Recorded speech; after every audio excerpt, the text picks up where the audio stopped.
कि बंकर बहुत अच्छे होते हैं। हिमालय 100 फीट गहरे बंकर में हमने देखा कि लोग मर गए वहाँ पर। अस्सलाम वालेकुम। सारे अंदाज़े तखमीने सारी स्ट्रैटेजी धरी की धरी रह गई, तितर बितर कर दी ईरान ने।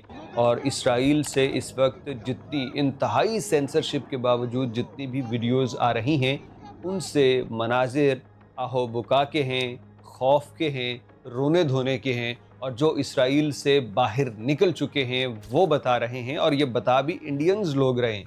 ये कोई फ़लस्तीनी या पाकिस्तानी नहीं है जो एग्जैजरेशन करेंगे, बल्कि दुरुस्त हक़ाइक़ बता रहे हैं कि हालात बहुत ज़्यादा ख़राब हो चुके हैं।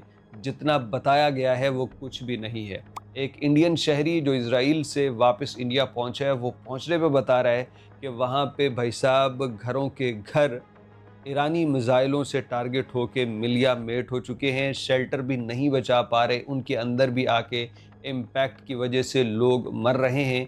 हॉस्पिटल्स में जाने की इजाज़त नहीं है, कोई वीडियो तस्वीर बना नहीं सकता।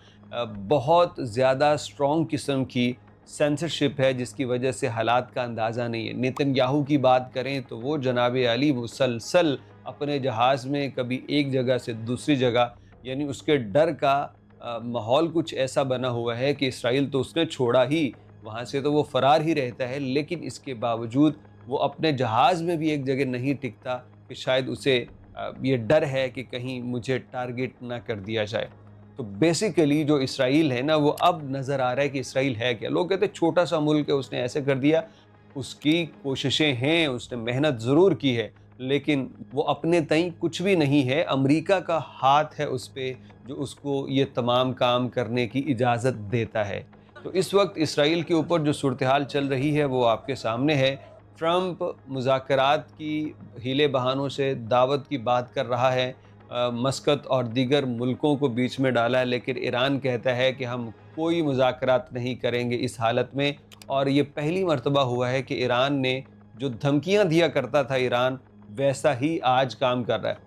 अपने सुप्रीम लीडर की शहादत से पहले तक आप देख लीजिए, इनके लीडरान टारगेट कर दिए गए, हमास के लीडरान यहाँ पे टारगेट कर दिए गए, हिजबुल्लाह के लीडरान टारगेट हुए, लेकिन इन्होंने कहा कि हम जवाब देंगे, और एक खेप मिज़ाइलों की भेज के ये खामोश हो गए, या एक या दो दिन जंग जारी रही।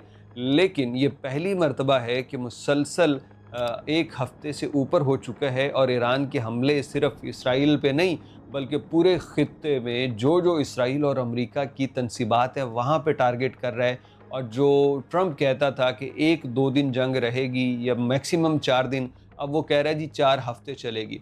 तो इस पे जो नुकसान है वो भी बहुत ज़्यादा हो चुका है इसराइल का, अमेरिका का, लेकिन मुखालफत शुरू हो चुकी है। अमेरिका में लोग कह रहे हैं कि हमारे टैक्स के पैसे से आप इसराइल की जंग क्यों लड़ रहे हैं। ट्रंप के ख़िलाफ़ आवाज़ें उठनी शुरू हो चुकी हैं।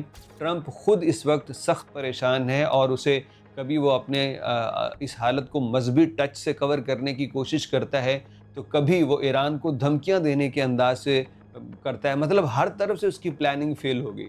उसने ये सोचा था कि मैं अटैक करूंगा, ईरानी लीडरों को कत्ल कर दूंगा, ईरानी अवाम निकल आएगी, लेकिन उस जालिम से क्या गलती हो गई कि उसने पहले ही अटैक में मासूम स्कूल के बच्चों को टारगेट किया ईरान के अंदर, जिसकी वजह से वो लोग जो ईरान की हुकूमत के ख़िलाफ़ निकले हुए थे, उन्हें भी अकल आ गई कि अगर अमेरिका या उसका कोई हिमायत याफ्ता यहाँ पे आके हुकूमत करेगा तो हालात मज़ीद बदतर हो जाएंगे।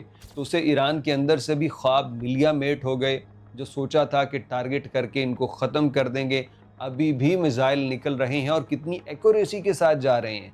खबर ये आ रही है कि रूस इसमें पूरी पूरी सपोर्ट कर रहा है, और रूस ने अब तक जितने भी ईरान ने कामयाबी के साथ अटैक्स किए हैं, निशाना बनाया है, वो रूस और चाइना की जो सैटेलाइट्स हैं उनकी रहनुमाई से ये मदद मिली है। रूस के पास भी अपना हिसाब चुकता करने का सुनहरी मौका था। यूक्रेन में अमेरिका ने जो कुछ किया रूस के साथ, अब रूस सूद समेत वो वापस कर रहा है अमेरिका को, और इसीलिए शायद रूस ने एक बड़ी तसल्ली ईरान को दी है, जिसकी वजह से ईरान कहता है कि कोई मुज़ाकरात नहीं, कोई जंग बंदी नहीं, अब इस जंग बंदी का ऐलान हम करेंगे, और जब हम अपने टारगेट अचीव कर लेंगे तब करेंगे। अमेरिका को पैसे का नुकसान है, ایک ہزیمت اٹھانا پڑی ہے، جو سوچا تھا ویسا کسی بھی پوائنٹ پہ نہیں ہوا، اور یہ سب کچھ کر رہا ہے امریکہ ایک ایسے ملک کے لیے جو بہت چھوٹا ہے، جہاں پہ امریکہ کا کوئی ذاتی انٹرسٹ بھی نہیں ہے اس حوالے سے کہ اسے دفاع کا کوئی خطرہ ہو، لیکن پھر بھی اس ملک کے لیے امریکہ یہ سب کر رہا ہے۔ آخر کیوں کر رہا ہے؟ تو اس پہ ہم نے ایک علیحدہ ویڈیو بنائی ہے ایپسٹین فائلز کے نام سے، جو صدر ٹرمپ کی ابھی مزید ڈاکومنٹس آ چکے ہیں، جس میں 13 سالہ بچی سے ریپ کرنے کی باتیں کی جا رہی ہیں۔ یوں لگتا ہے کہ وہ ایپسٹین کا سارا کھیل ہی اسرائیل نے اس لیے رچایا تھا کہ دنیا کے بڑے بڑے مگرمچھوں کو کنٹرول کر کے مستقبل میں انگلیوں پہ نچایا جا سکے، جو آج نظر آ رہا ہے کہ ٹرمپ اسرائیل کی انگلیوں پہ ناچ رہے ہیں۔ اس پہ ہم نے ایک علیحدہ ویڈیو بنائی ہے، آپ جا کے دیکھ سکتے ہیں۔